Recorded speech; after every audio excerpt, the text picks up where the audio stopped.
Hi friends, तर पुन्हा एकदा तुमचं माझ्या चॅनलवर स्वागत आहे. आणि आता आपण बघतोय कट डोसा, जे की मी याच्या अगोदरचा एक व्हिडिओ अपलोड केलेला आहे. त्याच्यामध्ये मी डोशाचे प्रकार सांगणार होते असं बोलले होते. तर त्यातला हा एक प्रकार आहे कट डोसा, जो की ठेल्यावर मिळतो तो. आणि इतकं स्वच्छ हायजेनिक, आपण जर घरी मुलांना इतकं छान बनवून देऊ शकतो, तर आपण का ठेल्यावरचं खाऊ घालायचं. चला रेसिपीला सुरुवात करू. तर 2 बटाटे मी उकडून किसून घेतलेले आहेत. आणि त्याच्यासाठी आता आपण इथे तडका बनवतो आहे. तेल गरम केलेलं आहे, मोहरी जिरे टाकलेलं आहे आणि मिरचीची पेस्ट, मिरची लसूण अद्रकची पेस्ट होती ती थोडीशी टाकायची, हळद टाकायची, ते छान असं परतायचं. आणि जे आपण उकडून कुस्करून घेतलेले बटाटे आहेत त्याच्यावर ते मिश्रण टाकून घ्यायचं आणि छान असं एकजीव करायचं. वरून मीठ टाकून घ्यायचं. हे सर्व एकजीव झालं की आता आपण डोसा बनवायला घेऊया.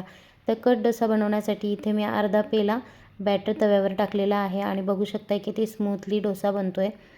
तर हा असा डोसा थोडासा पसरवून घेतला की आपल्याला लगेच जे मिश्रण बनवलेलं होतं ते आपल्याला ह्या डोशावर टाकून घ्यायचं आहे.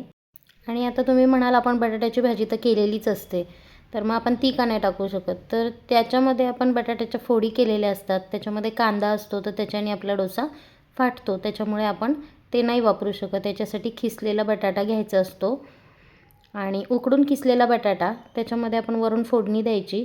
अशा प्रकारे ठेल्यावर मसाला केला जातो कट डोशाचा.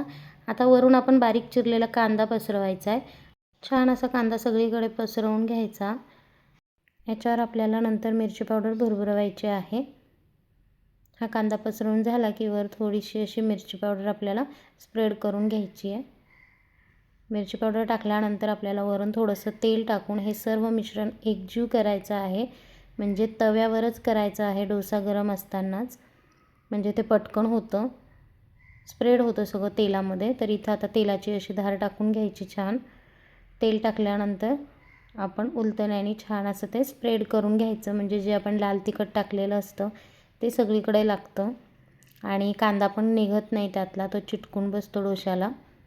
तर बघा किती सोप्या पद्धतीने आहे. आणि आपण विनाकारण ह्या डोशासाठी 70 आणि 80 रुपये बाहेर देतो. जास्तच आहेत कट डोशाचे, पण जर ठेल्यावर खाल्ला तर 70-80 रुपयाला तर आहेच. आणि ह्याच्यामध्ये जर का मुलांना युनिक काही पाहिजे असेल तर तुम्ही चीज किसून टाकू शकता, परत कॉर्न टाकू शकता. शिजवलेले कॉर्न असतात ते थोडेसे क्रश करायचे, ते टाकायचे. खूप छान प्रकारे आपण हे डिश घरच्या घरी बनवू शकतो आणि हेल्दी बनवू शकतो. मेन म्हणजे हायजेनिक असते मुलांसाठी. बाहेर ठेल्यावर तर तुम्ही बघता ते कुठे प्लेटी धुतात, कशा प्लेटी ठेवतात, कसं बनवतात. तर मुलांना घरच्या घरी बनवून देण्यासाठी छान अशी रेसिपी आहे कट डोशाची. Thank you for watching.